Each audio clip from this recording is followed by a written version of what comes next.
Budget 2024 highlights. वित्त मंत्री निर्मला सीतारमण ने मंगलवार को लोकसभा में आम बजट 2024-25 पेश किया।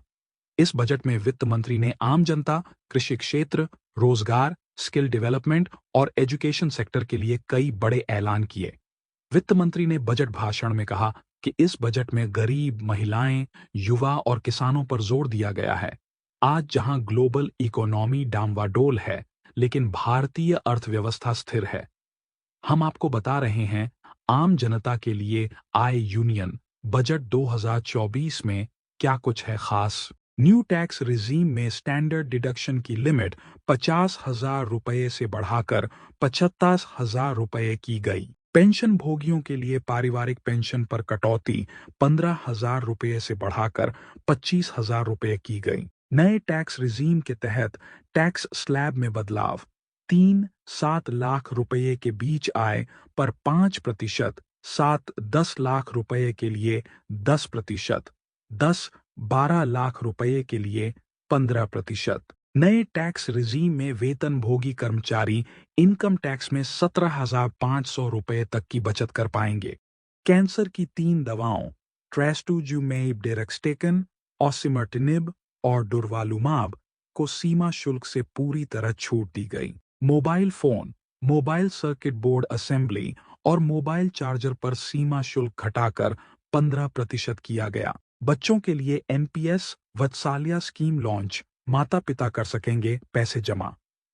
18 साल के होने पर रेगुलर एनपीएस अकाउंट में हो जाएगा तब्दील। बिहार को हाईवे के लिए 26,000 करोड़ रुपए का बजट। सोने और चांदी पर सीमा शुल्क, कस्टम ड्यूटी घटाकर 6% और प्लैटिनम पर 6.4% किया गया। प्रतिभूतियों के वायदा एवं विकल्प सौदों पर लगने वाले प्रतिभूति लेन देन कर को बढ़ाकर क्रमशः 0.02% और 0.1% किया गया। शेयरों की पुनर्खरीद पर होने वाली आय पर टैक्स लगाया जाएगा। स्टार्टअप को बढ़ावा देने के लिए सभी वर्ग के निवेशकों के लिए एंजल टैक्स खत्म कर दिया गया। विदेशी कंपनियों पर कॉरपोरेट कर की दर 40 से घटाकर 35% करने का प्रस्ताव। अपील में लंबित आयकर विवादों के समाधान के लिए विवाद से विश्वास योजना 2024 लाई जाएगी।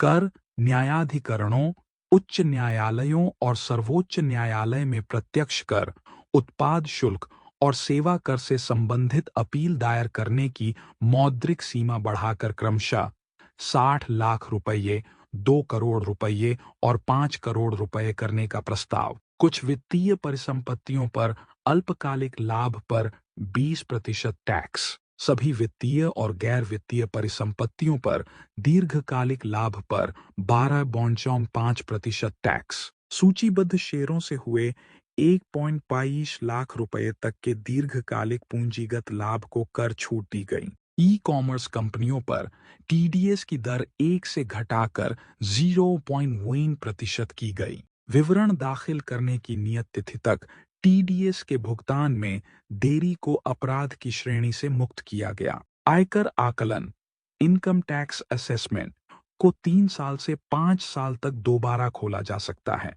हालांकि यह उसी समय होगा जब बची हुई आय 50 लाख रुपए या उससे अधिक हो। सरकार आयकर अधिनियम 1961 की व्यापक समीक्षा 6 महीने में पूरी करेगी। जीएसटी को सरल और आसान बनाया जाएगा ताकि बाकी क्षेत्रों तक इसका विस्तार किया जा सके।